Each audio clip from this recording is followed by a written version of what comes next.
ನಮಸ್ಕಾರ ಪ್ರಿಯ ವೀಕ್ಷಕರೇ, ದೇವರ ಆಶೀರ್ವಾದದಿಂದ ಮತ್ತೊಂದು ದಿನದಲ್ಲಿ ಸಮಯದಲ್ಲಿ ತಾವೆಲ್ಲರೂ ಕೂಡ ಹೋಪ್ ಮಾಧ್ಯಮದ ಮುಂದೆ ಕುಳಿತುಕೊಂಡು ದೇವರ ವಾಕ್ಯವನ್ನು ಕೇಳುವುದಕ್ಕೆ ಸಿದ್ಧರಾಗಿದ್ದೀರಾ? ಹಾಗಾದರೆ ಬನ್ನಿ, ದೇವರು ನಿಮ್ಮ ಕುಟುಂಬವನ್ನು ವಿಶೇಷವಾಗಿ ಕಾಪಾಡಲಿ ಎಂಬುದಾಗಿ ಪ್ರಾರ್ಥನೆಯೊಂದಿಗೆ ಪ್ರಾರಂಭಿಸೋಣ. ಪ್ರಾರ್ಥನೆ ಮಾಡೋಣ. ನಮ್ಮನ್ನು ಬಹಳವಾಗಿ ಪ್ರೀತಿ ಮಾಡುತ್ತಾ ಬಂದಿರುವ ತಂದೆಯಾದ ದೇವರೇ, ಈ ಒಂದು ದಿನದಲ್ಲಿ ಸಮಯದಲ್ಲಿ ಸ್ವಾಮಿ ವಾಕ್ಯದ ಸಂದೇಶವನ್ನು ಕೇಳುವುದಕ್ಕೆ ಸಿದ್ಧರಾಗಿರುವಂಥ ನಮ್ಮ ಎಲ್ಲ ವೀಕ್ಷಕರಿಗೋಸ್ಕರವಾಗಿ ನಾವು ಪ್ರಾರ್ಥನೆ ಮಾಡುತ್ತೇವೆ.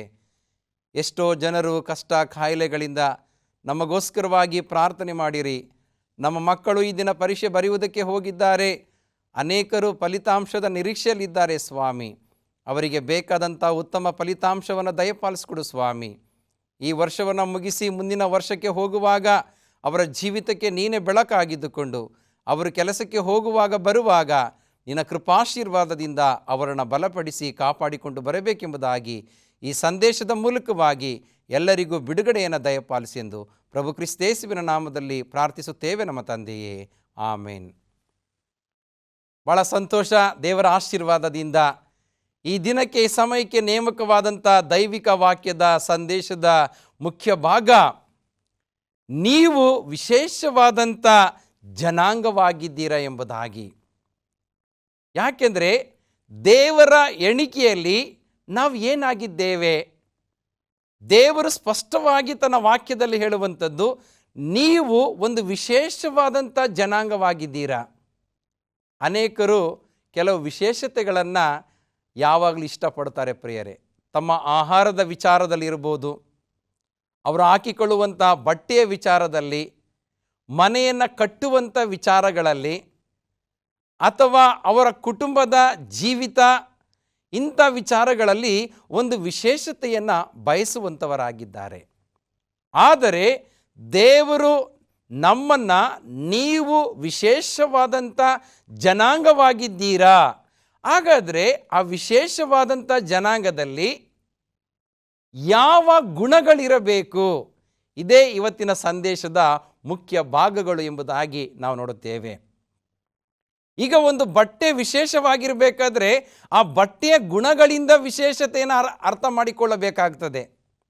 ಅದಕ್ಕೆ ಆಧಾರಿತವಾಗಿರುವಂಥ ವಾಕ್ಯವನ್ನು ಗಮನಿಸುವಾಗ ಪೌಲನು ಎಫೆಸದವರಿಗೆ ಬರೆದಂಥ ಪತ್ರಿಕೆ 2ನೇ ಅಧ್ಯಾಯ 10ನೇ ವಚನದಲ್ಲಿ ನಾವು ಆ ವಾಕ್ಯವನ್ನು ಓದುವಾಗ, ನಾವು ಆತನ ನಿರ್ಮಾಣ, ಸತ್ಕಾರ್ಯಗಳನ್ನು ಮಾಡುವುದಕ್ಕಾಗಿಯೇ ಕ್ರಿಸ್ತ ಯೇಸುವಿನಲ್ಲಿ ಸೃಷ್ಟಿಸಲ್ಪಟ್ಟೆವು.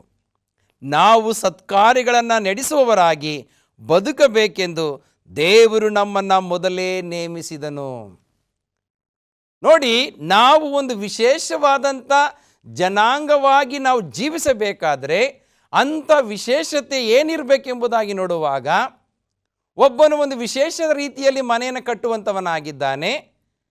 ಆ ಮನೆ ಕಟ್ಟಬೇಕಾದರೆ ಆತನು ತೆಗೆದುಕೊಂಡಂಥ ನಿರ್ಣಯ, ಆತನು ಅದಕ್ಕೆ ಬೇಕಾದಂಥ ವೆಚ್ಚಗಳು, ಇದನ್ನೆಲ್ಲ ನೋಡುವಾಗ ಆ ಸಾಮರ್ಥ್ಯಕ್ಕೆ ಅನುಗುಣವಾಗಿ ಆತನು ಒಂದು ವಿಶೇಷತೆಯ ರೀತಿಯಲ್ಲಿ ಮನೆಯನ್ನು ಕಟ್ಟುವಂಥವನಾಗಿದ್ದಾನೆ. ಒಂದು ಕುಟುಂಬದ ಕಾರ್ಯಗಳನ್ನು ಮಾಡುವಂಥವನಾಗಿದ್ದಾನೆ. ಅಲ್ಲಿ ಒಂದು ವಿಚಾರ ಅಡಕವಾಗಿದ್ದಾಗ ಮಾತ್ರ ಅದಕ್ಕೆ ವಿಶೇಷತೆ ಇರುವಂಥದ್ದಾಗಿದೆ ಪ್ರಿಯರೇ.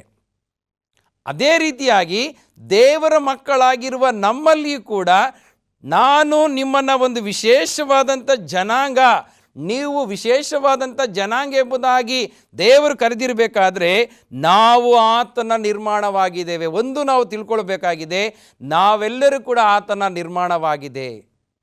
ಕುಂಬಾರನ ಕೈಯಲ್ಲಿ ಜೇಡಿ ಮಣ್ಣು ಹೇಗೋ ಹಾಗೆಯೇ ನಾವು ಆತನ ಕೈಯಲ್ಲಿದ್ದೇವೆ.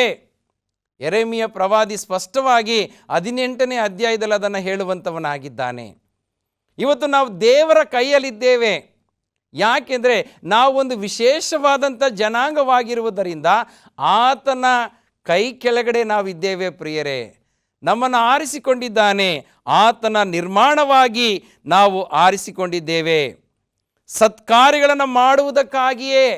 ನೋಡಿ, ದೇವರು ನಮ್ಮನ್ನು ವಿಶೇಷವಾಗಿ ಯಾಕೆ ಆರಿಸಿಕೊಂಡಿದ್ದಾನೆ ಎಂಬುದಾಗಿ ನೋಡುವಾಗ, ಸತ್ಕಾರ್ಯಗಳನ್ನು ಮಾಡುವುದಕ್ಕಾಗಿಯೇ ಕ್ರಿಸ್ತ ಯೇಸುವಿನಲ್ಲಿ ನಾವು ಸೃಷ್ಟಿಸಲ್ಪಟ್ಟಿದ್ದೇವೆ. ಇವತ್ತು ಕ್ರೈಸ್ತರಲ್ಲಿ ಸತ್ಕಾರ್ಯ ಅನ್ನುವಂಥದ್ದು ಬಹಳ ಕಡಿಮೆ. ಪ್ರಿಯ ದೇವ ಜನರೇ, ಯಾಕೆ ಕಡಿಮೆ? ಒಬ್ಬರನ್ನೊಬ್ಬರು ಕ್ಷಮಿಸುವ ಗುಣಗಳಿಲ್ಲ, ಪ್ರೀತಿಸುವ ಗುಣಗಳಿಲ್ಲ. ಅವರನ್ನು ಕಂಡ್ರೆ ಇವರಿಗೆ ಆಗ್ತಾ ಇಲ್ಲ, ಇವರನ್ನು ಕಂಡ್ರೆ ಅವರಿಗೆ ಆಗ್ತಾ ಇಲ್ಲ. ಯಾವಾಗಲೂ ದ್ವೇಷ, ಕೋಪ, ವಂಚನೆ, ಮೋಸ ಇವೆಲ್ಲವೂ ದೇವರ ಮಕ್ಕಳಲ್ಲಿ ಕೂಡಿರುವಾಗ ನಾವು ವಿಶೇಷವಾದಂಥ ಜನಾಂಗ ಎಂಬುದಾಗಿ ಹೇಗೆ ಕರೆಸಿಕೊಳ್ಳುವುದಕ್ಕೆ ಸಾಧ್ಯ? ಆಲೋಚನೆ ಮಾಡಿ. ಪ್ರಿಯ ದೇವ ಜನರೇ, ಈ ವಾಕ್ಯವನ್ನು ಕೇಳುತ್ತಾ ಇರುವಂಥ ನಿಮ್ಮ ಜೀವಿತದಲ್ಲಿ ದೇವರು ನಮ್ಮನ್ನು ಸತ್ಕಾರ್ಯಗಳನ್ನು ಮಾಡುವುದಕ್ಕೋಸ್ಕರನೇ ನಮ್ಮನ್ನು ಕರೆದಿದ್ದಾನೆ. ಒಬ್ಬರಿಗೆ ಇಲ್ಲದಂಥ ಪಕ್ಷದಲ್ಲಿ ಒಂದು ವೇಳೆ ಆಹಾರವಿಲ್ಲದೆ ಕಷ್ಟಪಡುವಾಗ ನಾವು ಅವರಿಗೆ ಏನಾದರೂ ಸಹಾಯ ಮಾಡಬೇಕು. ಪ್ರಿಯರೇ, ಅನೇಕರು ಕ್ರಿಸ್ಮಸ್ ಹಬ್ಬವನ್ನು ಆಚರಣೆ ಮಾಡ್ತಾರೆ. ಎಷ್ಟು ಜನ ನಿಮ್ಮ ಅಕ್ಕಪಕ್ಕದ ಜನರನ್ನು ಮನೆಗೆ ಕರೆದುಕೊಂಡು ಬಂದು ಸತ್ಕಾರ ಮಾಡಿದ್ದೀರಾ? ಅವರಿಗೆ ಒಂದು ವಿಶೇಷವಾದಂಥ, ಏಕೆಂದರೆ ಕ್ರಿಸ್ಮಸ್ ಎಂಬುದಾಗಿ ನೋಡುವಾಗ ಒಂದು ವಿಶೇಷತೆ ಅಲ್ಲಿರುತ್ತೆ ಪ್ರಿಯರೇ. ಆದರೆ ಇವತ್ತು ವಿಶೇಷವಾದಂಥ ಭೋಜನವನ್ನು ನಾವು ಮಾತ್ರ ಊಟ ಮಾಡ್ತೇವೆ, ನಾವು ಮಾತ್ರ ಅದರಲ್ಲಿ ಅನೇಕ ಅನುಭವಗಳನ್ನು ಪಡ್ಕೊಳ್ತೇವೆ. ಇನ್ನೊಬ್ಬರನ್ನು ಸತ್ಕರಿಸುವಂಥ ಕಾರ್ಯಗಳಲ್ಲಿ ಅನೇಕ ಕ್ರಿಸ್ತನ ಮಕ್ಕಳು ವಿಫಲರಾಗುವಂಥದ್ದನ್ನು ನಾವು ನೋಡ್ತೇವೆ. ಯಾಕೆ? ದೇವರು ನಮ್ಮನ್ನು ಸತ್ಕಾರ್ಯಗಳನ್ನು ಮಾಡಬೇಕೆಂತಲೇ ಕ್ರಿಸ್ತನಲ್ಲಿ ನಮ್ಮನ್ನು ದೇವರು ಸೃಷ್ಟಿಸಲ್ಪಟ್ಟಿದ್ದಾನೆ. ಕ್ರಿಸ್ತನ ಮೂಲಕವಾಗಿ ನಮಗೆ ಒಂದು ವಿಶೇಷತೆಯ ಹೊಸ ಜೀವನವನ್ನು ಕೊಟ್ಟಿರುವಂಥದ್ದನ್ನು ನಾವು ನೋಡುತ್ತೇವೆ. ಯಾಕೆಂದರೆ ನಾವು ಸತ್ಕಾರ್ಯಗಳನ್ನು ನಡೆಸುವವರಾಗಿ ಬದುಕಬೇಕೆಂದು ದೇವರು ನಮ್ಮನ್ನು ಮೊದಲೇ ನೇಮಿಸಿದ್ದಾನೆ.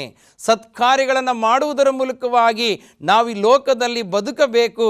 ಯೇಸು ಕ್ರಿಸ್ತನು ಎರಡನೇ ಸಾರಿ ಬರುವ ತನಕ ನಮ್ಮ ಆತ್ಮ ಪ್ರಾಣ ಶರೀರವು ದೋಷವಿಲ್ಲದಂತೆ ಆತನು ನಮ್ಮನ್ನು ಇಷ್ಟಪಡುವಂಥವನಾಗಿದ್ದಾನೆ ಪ್ರಿಯರೇ.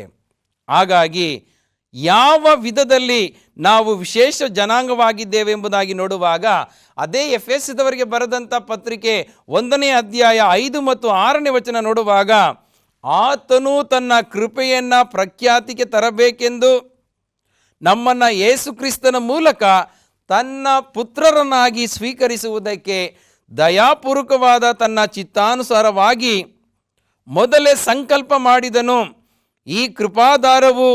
ಈ ಕೃಪಾದಾನವು ಆತನ ಪ್ರಿಯನಲ್ಲಿಯೇ ನಮಗೆ ದೊರೆಯುವುದು ಎಂಬುದಾಗಿ ನೋಡುತ್ತೇವೆ. ಆತನ ಪ್ರಿಯನಾಗಿರುವ ಮಗನಾದಂಥ ಯೇಸು ಕ್ರಿಸ್ತನ ಮೂಲಕವಾಗಿ ಈ ಕೃಪಾದಾನವು ನಮಗೆ ಕೊಡಲ್ಪಟ್ಟಿದೆ. ಇದನ್ನು ನಾವು ಸರಿಯಾಗಿ ಅರ್ಥ ಮಾಡಿಕೊಳ್ಳಬೇಕಾಗಿದೆ ಪ್ರಿಯರೇ. ಯಾಕೆಂದರೆ ಆತನು ತನ್ನ ಕೃಪೆಯನ್ನು ಪ್ರಖ್ಯಾತಿಗೆ ತರಬೇಕೆಂದು ನಮ್ಮನ್ನು ಯೇಸು ಕ್ರಿಸ್ತನ ಮೂಲಕವಾಗಿ ಆತನು ಪುತ್ರರನ್ನಾಗಿ ಸ್ವೀಕರಿಸುವುದಕ್ಕೆ ಆತನು ಸಂಕಲ್ಪ ಮಾಡಿದನು ಎಂಬುದಾಗಿ ನಾವು ನೋಡುತ್ತೇವೆ. ಇವತ್ತು ನಾವೆಲ್ಲರೂ ಕೂಡ ಆತನ ಮಕ್ಕಳಾಗಿ ಜೀವಿಸಬೇಕೆಂದು ದೇವರು ಒಂದು ವಿಶೇಷತೆಯ ಮೂಲಕವಾಗಿ ನಮ್ಮನ್ನು ಆರಿಸಿಕೊಂಡಿದ್ದಾನೆ ಪ್ರಿಯರೇ. ಯಾಕೆಂದರೆ ಹೇಗೆ ಒಂದು ವಿಶೇಷವಾದಂಥ ಬಟ್ಟೆಯನ್ನು ನಾವು ಖರೀದಿ ಮಾಡ್ತೇವೆ, ಆ ವಿಶೇಷತೆಗೆ ಒಂದು ಅರ್ಥ ಇರುತ್ತೆ ಪ್ರಿಯರೇ. ಇಲ್ಲಾಂದರೆ ಅದರ ಒಂದು ಬೆಲೆ ಜಾಸ್ತಿ ಆಗಿರುತ್ತೆ ಪ್ರಿಯರೇ. ಅದೇ ರೀತಿಯಾಗಿ ಒಂದು ವಿಶೇಷವಾದಂಥ ಮನೆಯನ್ನು ಕಟ್ಟುತ್ತಾನೆ ಎಂಬುದಾಗಿ ನೋಡುವಾಗ ಅಲ್ಲಿ ಯಾವುದೋ ಒಂದು ವಿಶೇಷತೆ ಅಲ್ಲಿ ಅಡಕವಾಗಿರಬೇಕು ಪ್ರಿಯರೇ. ಅದೇ ರೀತಿಯಲ್ಲಿ ದೇವರ ಮಕ್ಕಳಾಗಿ ಸೃಷ್ಟಿಸಲ್ಪಟ್ಟಿರುವಂಥ ನಾವು ಕ್ರಿಸ್ತನ ಕೃಪೆಯ ದಾನಗಳನ್ನು ಕ್ರಿಸ್ತನ ಮೂಲಕವಾಗಿ ನಮಗೆ ಕೊಡುವಾಗ ನಾವು ಒಂದು ವಿಶೇಷವಾದಂಥ ಮಕ್ಕಳಾಗಿದ್ದೇವೆ. ಹಾಗಾಗಿ ನಾವು ಹೇಗೆ ವಿಶೇಷ ಜನಾಂಗವಾಗಿದ್ದೇವೆ ಎಂಬುದಾಗಿ ನೋಡುವಾಗ ದೇವರು ಯೇಸು ಕ್ರಿಸ್ತನ ಮೂಲಕವಾಗಿ ತನ್ನ ಕೃಪೆಯ ದಾನವನ್ನು ಕೊಡುವುದರ ಮೂಲಕವಾಗಿ ನಾವು ವಿಶೇಷವಾದಂಥ ಮಕ್ಕಳಾಗಿದ್ದೇವೆ, ಪ್ರಜೆಗಳಾಗಿದ್ದೇವೆ ಎಂಬುದಾಗಿ ತಿಳಿದುಕೊಳ್ಳಬೇಕು. ಎರಡನೇದಾಗಿ, ದೇವರ ಮಕ್ಕಳಲ್ಲಿ ಯಾವ ಗುಣ ಇರಬೇಕು? ಆ ವಿಶೇಷವಾದಂಥ ಒಂದು ಆಹಾರವನ್ನು ಸಿದ್ಧಪಡಿಸಬೇಕಾದ್ರೆ ಅದಕ್ಕೆ ಅನೇಕ ಮಸಾಲೆಗಳನ್ನು ಹೇಗೆ ಹಾಕ್ತಾರೆ, ಅದೇ ರೀತಿಯಾಗಿ ದೇವರ ಮಕ್ಕಳಾಗಿ ಕ್ರೈಸ್ತರಾದ ನಮ್ಮ ಜೀವಿತದಲ್ಲಿ ವಿಶೇಷವಾದಂಥ ಗುಣಗಳು ಯಾವುದಿರಬೇಕೆಂಬುದಾಗಿ ನೋಡುವಾಗ ಪೌಲನು ಕೊಲೊಸ್ಸೆಯವರಿಗೆ ಬರೆದಂಥ ಪತ್ರಿಕೆ 3ನೇ ಅಧ್ಯಾಯ 12ನೇ ವಚನವನ್ನು ನಾವು ಓದುವಂಥ ಸಮಯದಲ್ಲಿ, ಹೀಗಿರಲಾಗಿ ನೀವು ದೇವರಿಂದ ಆರಿಸಲ್ಪಟ್ಟವರು. ನೋಡಿ ಎಷ್ಟು ಅದ್ಭುತವಾಗಿ ಮಾತುಗಳನ್ನು ನಾವು ಅರ್ಥ ಮಾಡ್ಕೊಳ್ಬೇಕು ವಾಕ್ಯವನ್ನು ಓದುವಾಗ. ಹೀಗಿರಲಾಗಿ ನೀವು ದೇವರಿಂದ ಆರಿಸಲ್ಪಟ್ಟಂಥ ಜನಾಂಗವಾಗಿದ್ದೀರಾ. ಹೇಗೆ? ನೀವು ಪ್ರತಿಷ್ಠಿತರು ಎಂಬುದಾಗಿ ನೋಡುತ್ತೇವೆ. ನಾವು ಪ್ರತಿಷ್ಠೆಯನ್ನು ಪಡೆದಂಥವರಾಗಿದ್ದೇವೆ, ಪ್ರಿಯರು ಆಗಿರುವುದರಿಂದ. ನೋಡಿ, ದೇವರಿಗೆ ಅಂದರೆ ಕ್ರಿಸ್ತನ ಮೂಲಕವಾಗಿ ನಮ್ಮ ತಂದೆಯಾದ ದೇವರಿಗೆ ನಾವು ಪ್ರಿಯರಾದಂಥ ಮಕ್ಕಳಾಗಿದ್ದೇವೆ. ನಾವು ಒಂದು ವಿಶೇಷವಾದಂಥ ಮಕ್ಕಳಾಗಿದ್ದೇವೆ, ಜನಾಂಗವಾಗಿದ್ದೇವೆ. ಆ ಒಂದು ವಿಶೇಷತೆ ಉಳ್ಳಂಥ ಜನಾಂಗದವರಲ್ಲಿ ಯಾವ ಗುಣಗಳಿರಬೇಕೆಂಬುದಾಗಿ ನೋಡುವಾಗ ದೇವರ ವಾಕ್ಯ ಹೇಳುತ್ತೆ, ಕನಿಕರ. ಮೊದಲನೇದಾಗಿ ನಮ್ಮಲ್ಲಿ ಕನಿಕರ ಇರಬೇಕು ಪ್ರಿಯರೇ. ದೇವರು ಸಮಾರ್ಯದವನ ಕಥೆಯನ್ನು ಹೇಳುವಾಗ ಅಲ್ಲಿ ನಾವು ನೋಡುತ್ತೇವೆ, ಅಲ್ಲಿ ಯಾಜಕನು ಬರುತ್ತಾನೆ, ಲೇವಿಯನು ಬರುತ್ತಾನೆ, ಸಮಾರ್ಯದವನು ಬರುತ್ತಾನೆ. ಆದರೆ ಆ ಒಂದು ಗಾಯದಿಂದ ಬಿದ್ದಂಥ ವ್ಯಕ್ತಿಗೆ ಯಾರು ಸಹಾಯ ಮಾಡ್ತಾರೆ? ಯಾಜಕನು ಸಹಾಯ ಮಾಡಿದ್ನಾ? ಇಲ್ಲ ಪ್ರಿಯರೇ. ಅಥವಾ ಲೇವಿಯನು ಸಹಾಯ ಮಾಡಿದ್ನಾ? ಇಲ್ಲ. ಸಮಾರ್ಯದವನೇ ಅವನನ್ನು ಒತ್ತುಕೊಂಡು ಹೋಗಿ ಅವನಿಗೆ ಒಂದು ಛತ್ರದಲ್ಲಿ ಆತನನ್ನು ಬಿಡುವಂಥದ್ದನ್ನು ನಾವು ನೋಡುತ್ತೇವೆ. ಆತನಿಗೆ ಎಲ್ಲ ರೀತಿಯ ಉಪಚಾರವನ್ನು ಮಾಡುವಂಥದ್ದನ್ನು ನೋಡುತ್ತೇವೆ. ಆತನಿಗೆ ಕನಿಕರವನ್ನು ತೋರಿಸುವಂಥದ್ದನ್ನು ನಾವು ನೋಡುತ್ತೇವೆ. ಇಲ್ಲಿ ಯಾಜಕ ಕೆಲಸ ಮಾಡ್ತಾ ಇದ್ದಂಥ ವ್ಯಕ್ತಿಯು ಕೂಡ ಕನಿಕರ ತೋರಿಸಲಿಲ್ಲ. ಅಥವಾ ಲೇವಿಯನ್ನು ಕೂಡ ಧೂಪ ಹಾಕ್ತಾ ಇದ್ದಂಥ ವ್ಯಕ್ತಿಯು ಕೂಡ ಆತನು ಕನಿಕರ ತೋರಿಸಲಿಲ್ಲ. ಇವತ್ತು ಎಷ್ಟೋ ಜನ ಈ ಯಾಜಕರ ಹಾಗೆ ಲೇವಿಯರ ಹಾಗೆ ಅವರು ಮೀಸಲಾದಂಥ ಜನಾಂಗವಾಗಿ ವಿಶೇಷವಾದಂಥ ಮಕ್ಕಳಾಗಲಿಕ್ಕೆ ಸಾಧ್ಯವಿಲ್ಲ ಪ್ರಿಯರೇ. ಸತ್ಕಾರ್ಯಗಳನ್ನು ಮಾಡುವುದಕ್ಕೋಸ್ಕರವಾಗಿ ದೇವರು ನಮ್ಮನ್ನು ಜಗದುತ್ಪತ್ತಿಗೆ ಮುಂಚಿತವಾಗಿ ಕ್ರಿಸ್ತನಲ್ಲಿ ನಮ್ಮನ್ನು ಆರಿಸಿಕೊಂಡಿದ್ದಾನೆ. ಹಾಗಾಗಿ ನಮ್ಮಲ್ಲಿ ಕನಿಕರ, ದಯೆ ತೋರಿಸುವಂಥದ್ದು. ನೋಡಿ, ಆ ಸಮಾರ್ಯದವನು ಆತನಿಗೆ ಕನಿಕರವನ್ನು ತೋರಿಸುವುದರ ಜೊತೆಗೆ ದಯೆಯನ್ನು ತೋರಿಸುವಂಥದ್ದನ್ನು ಕೂಡ ನಾವು ನೋಡ್ತೇವೆ ಪ್ರಿಯರೇ.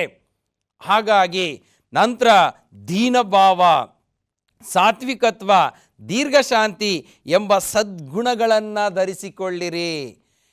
ಸದ್ಗುಣಗಳನ್ನು ಧರಿಸಿಕೊಂಡಾಗ ಆ ದೇವರ ಮಕ್ಕಳಲ್ಲಿ ಈ ಗುಣಲಕ್ಷಣಗಳು, ದೇವರ ಮಕ್ಕಳಲ್ಲಿ ಈ ಗುಣಲಕ್ಷಣಗಳು ಇದ್ದಾಗ ನಾವು ವಿಶೇಷವಾದಂಥ ಜನಾಂಗವಾಗಿ ಕರೆಸಿಕೊಳ್ಳುವುದಕ್ಕೆ ಯೋಗ್ಯರಾಗಿರುತ್ತೇವೆ. ಪ್ರಿಯ ದೇವಜನರೇ, ಈ ಕಾರ್ಯಕ್ರಮದ ಮೂಲಕವಾಗಿ ನಿಮ್ಮ ಜೀವಿತದಲ್ಲಿ ನೀವು ಒಂದು ವಿಶೇಷವಾದಂಥ ಮಕ್ಕಳಾಗಿರಬೇಕಾದ್ರೆ ಈ ಗುಣಲಕ್ಷಣಗಳು ಇದ್ದಾಗ ಮಾತ್ರ ನಾವು ದೇವರ ಮಕ್ಕಳಾಗಲಿಕ್ಕೆ ಸಾಧ್ಯ. ಯಾಕೆಂದರೆ ಮತ್ತೊಬ್ಬನ ಮೇಲೆ ತಪ್ಪು ಹೊರಿಸುವುದಕ್ಕೆ ಕಾರಣವಿದ್ದರೂ ತಪ್ಪು ಹೊರಿಸದೆ ಒಬ್ಬರಿಗೊಬ್ಬರು ಸೈರಿಸಿಕೊಂಡು ಕ್ಷಮಿಸಿರಿ. ಈ ಕ್ಷಮಿಸುವ ಗುಣ ಇಲ್ಲದೇ ಇರುವಾಗ ನಾವು ವಿಶೇಷವಾದಂಥ ಜನಾಂಗವಾಗಲಿಕ್ಕೆ ಸಾಧ್ಯನೇ ಇಲ್ಲ, ದೇವರ ಮಕ್ಕಳಾಗುವುದಕ್ಕೂ ಸಾಧ್ಯವಿಲ್ಲ.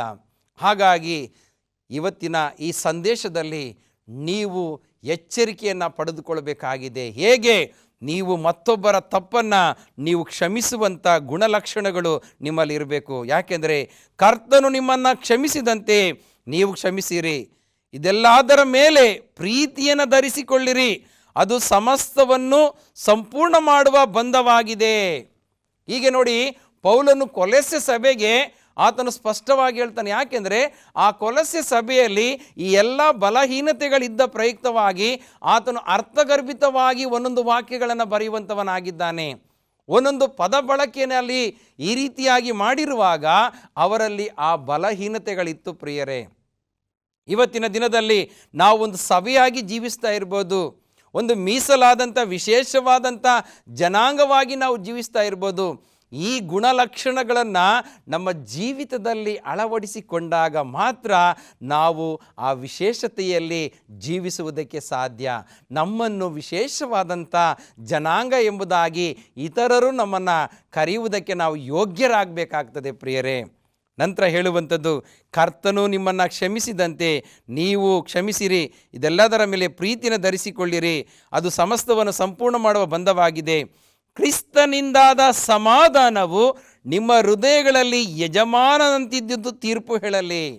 ಕ್ರಿಸ್ತನಿಂದಾದಂಥ ಸಮಾಧಾನವು ನಿಮ್ಮ ಯಜಮಾನನಂತಿದ್ದು ತೀರ್ಪು ಹೇಳಲಿ. ನೀವು ಒಂದೇ ದೇಹಕ್ಕೆ ಸೇರಿದವರಾದ್ದರಿಂದ ಸಮಾನದಿಂದಿರುವುದಕ್ಕಾಗಿ ಸಮಾಧಾನದಿಂದಿರುವುದಕ್ಕಾಗಿ ಕರೆಯಲ್ಪಟ್ಟಿದ್ದೀರಿ. ಇವತ್ತು ನಮ್ಮನ್ನು ವಿಶೇಷವಾದಂಥ ಜನಾಂಗವನ್ನಾಗಿ ನಮ್ಮನ್ನು ದೇವರು ಆರಿಸಿಕೊಂಡಿದ್ದಾನೆ. ನೀವೆಲ್ಲರೂ ಕೂಡ ಸಮಾಧಾನದಲ್ಲಿ ಜೀವಿಸಬೇಕೆಂಬುದಾಗಿ ದೇವರು ನಮ್ಮನ್ನು ಕರೆದಿದ್ದಾನೆ. ಇವತ್ತು ವಿಶೇಷವಾದಂಥ ಜನಾಂಗ ಎಂಬುದಾಗಿ ಅನೇಕರು ಇರುತ್ತಾರೆ, ಆದರೆ ಅವರಿಗೆ ಸಮಾಧಾನವೇ ಇಲ್ಲ ಪ್ರಿಯರೇ. ಒಂದು ವಿಶೇಷ ರೀತಿಯಲ್ಲಿ ಮನೆಯನ್ನು ಕಟ್ತಾರೆ, ಅವರಿಗೆ ಮನೆಯ ಒಳಗಡೆ ಸಮಾಧಾನವಿಲ್ಲ. ವಿಶೇಷವಾದಂಥ ರೀತಿಯಲ್ಲಿ ಒಂದು ಕಾರ್ಯಕ್ರಮವನ್ನು ಆಯೋಜಿಸ್ತಾರೆ, ಅಲ್ಲಿ ಸಮಾಧಾನವಿರುವುದಿಲ್ಲ ಪ್ರಿಯರೇ. ಒಂದು ವಿಶೇಷವಾದಂಥ ರೀತಿಯಲ್ಲಿ ಸಭೆಯಲ್ಲಿ ಒಟ್ಟಾಗಿ ಸೇರ್ತಾರೆ, ಅಲ್ಲಿ ಸಮಾಧಾನವಿರುವುದಿಲ್ಲ ಪ್ರಿಯರೇ. ಆ ಸಮಾಧಾನ ನಮಗೆ ಹಣದಿಂದ ಸಿಗುವುದಿಲ್ಲ ಪ್ರಿಯರೇ, ನಮ್ಮ ಘನತೆ ಗೌರವದಿಂದ ಸಿಗುವಂಥದ್ದಲ್ಲ ಪ್ರಿಯರೇ. ಆ ಸಮಾಧಾನ ಅನ್ನುವಂಥದ್ದು ಯೇಸು ಕ್ರಿಸ್ತನಿಂದ ಮಾತ್ರ ಸಿಗುವಂಥದ್ದಾಗಿದೆ. ಯಾಕೆ ಗೊತ್ತಾ? ಯಾಕೆ ಎಂಬುದಾಗಿ ನೋಡುವಾಗ ಆತನು ಸಮಾಧಾನದ ಪ್ರಭುವಾಗಿದ್ದಾನೆ ಪ್ರಿಯರೇ. ಯಾಕಂದರೆ ಯೇಸು ಕ್ರಿಸ್ತನು ನಾನು ನಿಮಗೆ ಶಾಂತಿಯನ್ನು ಬಿಟ್ಟು ಹೋಗುತ್ತೇನೆ, ಲೋಕವು ಕೊಡುವಂಥ ಶಾಂತಿಯಲ್ಲ, ನನ್ನನ್ನು ನಂಬುವಾತನಿಗೆ ನನ್ನ ವಿಶೇಷವಾದಂಥ ಶಾಂತಿಯನ್ನು ನಾನು ಕೊಡುವಾತನಾಗಿದ್ದೇನೆ. ಅದು ಕ್ರಿಸ್ತನಿಂದ ಮಾತ್ರ ಅದು ಸಿಗುವುದಕ್ಕೆ ಸಾಧ್ಯ ಎಂಬುದಾಗಿ ನಾವು ದೇವರ ವಾಕ್ಯದಲ್ಲಿ ನೋಡುವಂಥವರಾಗಿದ್ದೇವೆ ಪ್ರಿಯರೇ. ನಂತರ ಮೂರನೇದಾಗಿ, ಕ್ರಿಸ್ತನ ಮನಸ್ಸು ನಮ್ಮಲ್ಲಿ ಇದ್ದಾಗ ಮಾತ್ರ ನಾವು ಒಂದು ವಿಶೇಷವಾದಂಥ ಜನಾಂಗವಾಗಲಿಕ್ಕೆ ಸಾಧ್ಯ ಪ್ರಿಯರೇ. ನಾನು ಪ್ರಾರಂಭದಲ್ಲಿ ಹೇಳಿದೆ, ದೇವರ ಮಕ್ಕಳಾಗಬೇಕಾದ್ರೆ ಯಾವ ಗುಣ ಇರಬೇಕು ಅದನ್ನು ನಾವು ತಿಳ್ಕೊಂಡಿದ್ದೇವೆ. ಕ್ರಿಸ್ತನ ಮನಸ್ಸು ನಮ್ಮಲ್ಲಿ ಇದ್ದಾಗ ಮಾತ್ರ ನಾವು ಒಂದು ವಿಶೇಷವಾದಂಥ ಜನಾಂಗವಾಗಲಿಕ್ಕೆ ಸಾಧ್ಯ. ಆ ಕ್ರಿಸ್ತನ ಮನಸ್ಸು ಯಾವುದು ಎಂಬುದಾಗಿ ನೋಡುವಾಗ ಪೌಲನು ಫಿಲಿಪ್ಪಿಯವರಿಗೆ ಬರೆದಂಥ ಪತ್ರಿಕೆ 2ನೇ ಅಧ್ಯಾಯ ನಾವು 1ನೇ ವಚನದಿಂದ ಓದುತ್ತಾ ಬರುವುದಾದರೆ, ಕ್ರಿಸ್ತನಿಂದ ಉತ್ತೇಜನ, ಪ್ರೀತಿಯ ಪ್ರೇರಣೆ, ಪವಿತ್ರಾತ್ಮನ ಅನ್ಯೋನ್ಯತೆ, ಕಾರುಣ್ಯ ದಯರಸಗಳು ಉಂಟಾಗುವುದಾದರೆ ಐಕ್ಯಮತವರುಳ್ಳವರಾಗಿದ್ದು. ನೋಡಿ, ವಿಶೇಷವಾದಂಥ ಮಕ್ಕಳಾಗಬೇಕಾದ್ರೆ ಐಕ್ಯಮತ್ಯ ನಮ್ಮಲ್ಲಿರಬೇಕು ಪ್ರಿಯರೇ. ಐಕ್ಯರಾಗಿ ಜೀವಿಸಬೇಕು.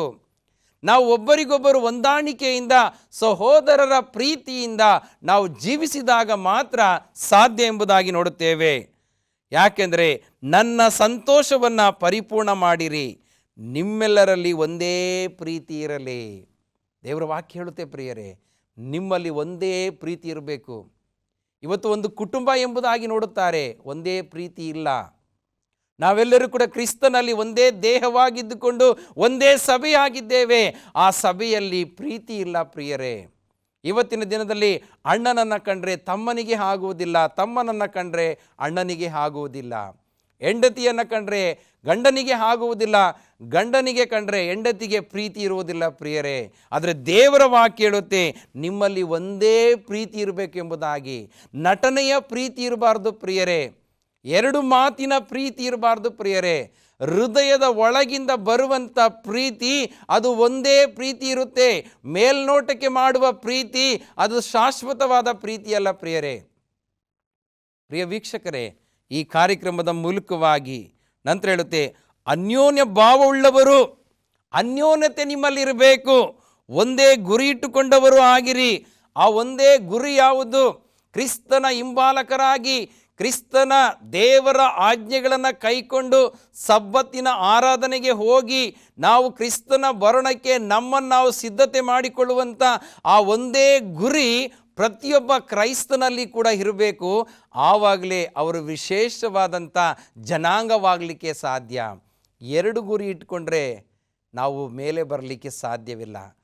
ಏಸ್ವಾಮಿ ಬರ್ತಾರೋ ಬರೋದಿಲ್ವೋ, ನಾನು ಚರ್ಚ್ಗೆ ಹೋಗ್ಲಾ ಹೋಗೋದು ಬೇಡವಾ, ಈ ರೀತಿ ಇರುವಾಗ ನಾವು ವಿಶೇಷವಾದಂಥ ಜನಾಂಗವಾಗಲಿಕ್ಕೆ ಖಂಡಿತ ಸಾಧ್ಯವಿಲ್ಲ.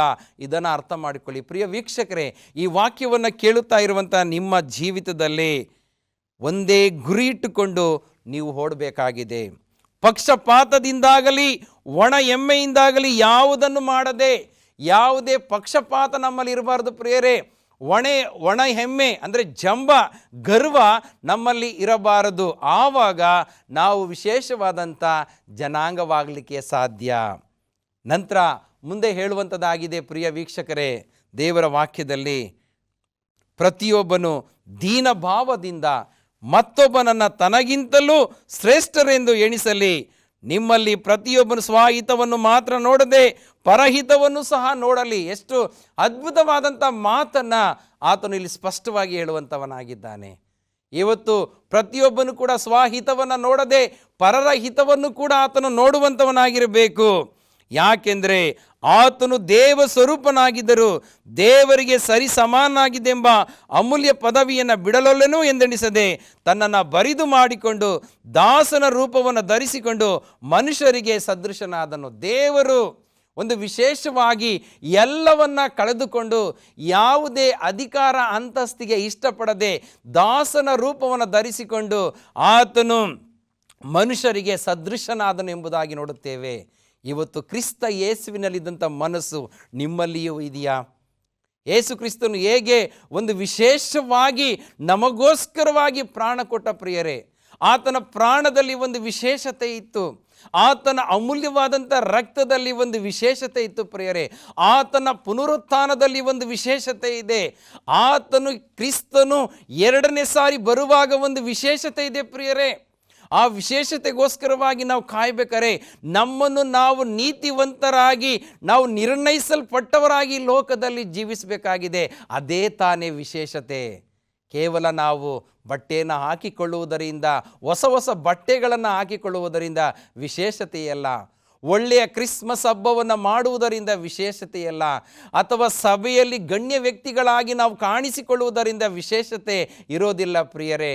ಇವತ್ತು ಯೇಸು ಕ್ರಿಸ್ತನು ಪ್ರತಿಯೊಬ್ಬರ ಹೃದಯವನ್ನು ಗಮನಿಸುವಂಥವನಾಗಿದ್ದಾನೆ. ಯಾಕೆಂದರೆ ದೇವರ ವಾಕ್ಯದಲ್ಲಿ ನಾವು ನೋಡ್ತೇವೆ ಪ್ರಿಯರೇ, ಪೌಲನು ಕೊರಿಂಥದವರಿಗೆ ಬರೆದಂಥ ಮೊದಲನೇ ಪತ್ರಿಕೆ 15ನೇ ಅಧ್ಯಾಯ 49ನೇ ವಚನ ನೋಡುವಾಗ ಅಲ್ಲಿ ದೇವರ ವಾಕ್ಯ ಹೇಳುತ್ತೆ ಪ್ರಿಯರೇ, 15ನೇ ಅಧ್ಯಾಯ 49ನೇ ವಚನವನ್ನು ಓದುವಾಗ ಅಲ್ಲಿ ದೇವರ ವಾಕ್ಯ ಹೇಳುತ್ತೆ,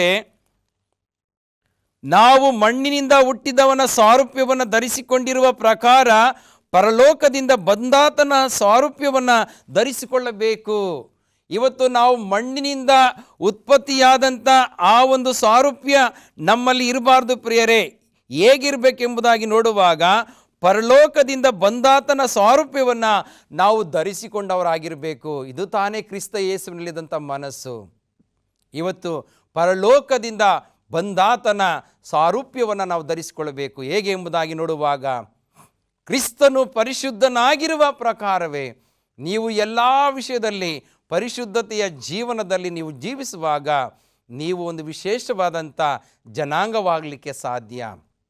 ಆ ವಿಶೇಷತೆ ನಿಮ್ಮಲ್ಲಿ ಇರಬೇಕಾದರೆ ಕ್ರಿಸ್ತನ ಗುಣಲಕ್ಷಣಗಳನ್ನು ಅಳವಡಿಸಿಕೊಂಡು ದೇವರ ಮಕ್ಕಳಾಗಿ ಜೀವಿಸುವಾಗ ಆತನ ಕೃಪಾ ಕಟಾಕ್ಷದಿಂದ ದೇವರು ನಿಮ್ಮನ್ನು ವಿಶೇಷವಾದಂಥ ಜನಾಂಗ ಎಂಬುದಾಗಿ ಕರೆಯುವಾಗ ಇದಕ್ಕಿಂತ ಮಿಗಿಲಾದ ಆಶೀರ್ವಾದ ಮತ್ತೊಂದಿಲ್ಲ ಪ್ರಿಯರೇ. ಯೇಸು ಕ್ರಿಸ್ತನು ಎರಡನೇ ಸಾರಿ ಬರುವಾಗ ಇವರು ನನ್ನ ಮಕ್ಕಳು, ನಾನು ಆರಿಸಿಕೊಂಡಂಥ ಜನಾಂಗ, ವಿಶೇಷವಾದಂಥ ಜನಾಂಗ ಎಂಬುದಾಗಿ ನಮ್ಮನ್ನು ಪರಲೋಕ ರಾಜ್ಯಕ್ಕೆ ಕರೆದುಕೊಂಡು ಹೋಗುವಾಗ ದೇವರ ಕೃಪಾಶೀರ್ವಾದ ನಮ್ಮ ಮೇಲೆ ಇರುವಂಥದ್ದಾಗಿದೆ. ಈ ವಾಕ್ಯವನ್ನು ಕೇಳುತ್ತಾ ಇರುವಂಥ ನಿಮ್ಮ ಜೀವಿತದಲ್ಲಿ ಕೂಡ ಇರುವಂಥದ್ದಾಗಿದೆ. ದೇವರು ನಿಮ್ಮ ಮನೆಗೆ ಬೇಕಾದಂಥ ಆಶೀರ್ವಾದಗಳನ್ನು, ತನ್ನ ವಿಶೇಷವಾದಂಥ ಬಲವನ್ನು ತನ್ನ ವಾಕ್ಯದ ಮೂಲಕವಾಗಿ ದಯಪಾಲಿಸಿಕೊಡಲಿ. ದೇವರು ತಾನೇ ಈ ವಾಕ್ಯವನ್ನು ಆಶೀರ್ವದಿಸಲಿ. ಆಮೇನ್. ಪ್ರಾರ್ಥನೆ ಮಾಡೋಣ. ಕೃಪಾ ಸಂಪೂರ್ಣನಾದ ತಂದೆಯಾದ ದೇವರೇ, ಈ ವಾಕ್ಯವನ್ನು ಕೇಳಿದಂಥ ಪ್ರತಿಯೊಬ್ಬರ ಜೀವಿತದಲ್ಲಿ ನಿನ್ನ ಪ್ರಸನ್ನತೆ, ನಿನ್ನ ಕೃಪೆ ಇಳಿದು ಬರಲಿ ಸ್ವಾಮಿ. ಯಾರಾದರೂ ಒಂದು ವೇಳೆ ಕಷ್ಟದಲ್ಲಿ, ಕಾಯಿಲೆಯಲ್ಲಿರುವುದಾದರೆ, ಹಾಸಿಗೆ ಹಿಡಿದಿರುವುದಾದರೆ ನಜರೇತಿನ ಯೇಸುವಿನ ನಾಮದಲ್ಲಿ ಅವರಿಗೆ ಬಿಡುಗಡೆಯನ್ನು ಕೊಡು ಸ್ವಾಮಿ. ಅವರಿಗೆ ಸಮಾಧಾನವನ್ನು ಕೊಡು. ಒಂದು ವೇಳೆ ಮಕ್ಕಳು ಪರೀಕ್ಷೆ ಬರೆಯುವುದಕ್ಕೆ ಹೋಗುತ್ತಾ ಇದ್ದರೆ ಅವರಿಗೆ ಬೇಕಾದ ಜ್ಞಾನ, ತಿಳುವಳಿಕೆಯನ್ನು ವಿಶೇಷವಾಗಿ ಅವರಿಗೆ ಅನುಗ್ರಹಿಸಿಕೊಡು ಸ್ವಾಮಿ. ಪ್ರಾರ್ಥನೆಯನ್ನು ಕೇಳಿದ್ದಕ್ಕಾಗಿ ಸ್ತೋತ್ರ. ಯೇಸುವಿನ ನಾಮದಲ್ಲಿ ಪ್ರಾರ್ಥಿಸುತ್ತೇವೆ ನಮ್ಮ ತಂದೆಯೇ, ಆಮೇನ್. ಪ್ರಿಯ ವೀಕ್ಷಕರೇ, ಈ ಕಾರ್ಯಕ್ರಮದ ಮೂಲಕವಾಗಿ ಪ್ರಾರ್ಥನಾ ಬೇಡಿಕೆಗಳಿದ್ದ ಪಕ್ಷದಲ್ಲಿ ಈ ಕೆಳಕಂಡ ದೂರವಾಣಿಯ ಸಂಖ್ಯೆಗೂ ವಿಳಾಸಕ್ಕೂ ನಿಮ್ಮ ಅನಿಸಿಕೆಗಳನ್ನು ಬರೆಯಿರಿ. ನಾವು ನಿಮಗೋಸ್ಕರವಾಗಿ ಯಾವಾಗಲೂ ಪ್ರಾರ್ಥಿಸುತ್ತೇವೆ. ದೇವರು ನಿಮ್ಮನ್ನು ಆಶೀರ್ವದಿಸಿ ಕಾಪಾಡಲಿ. ಆಮೇನ್.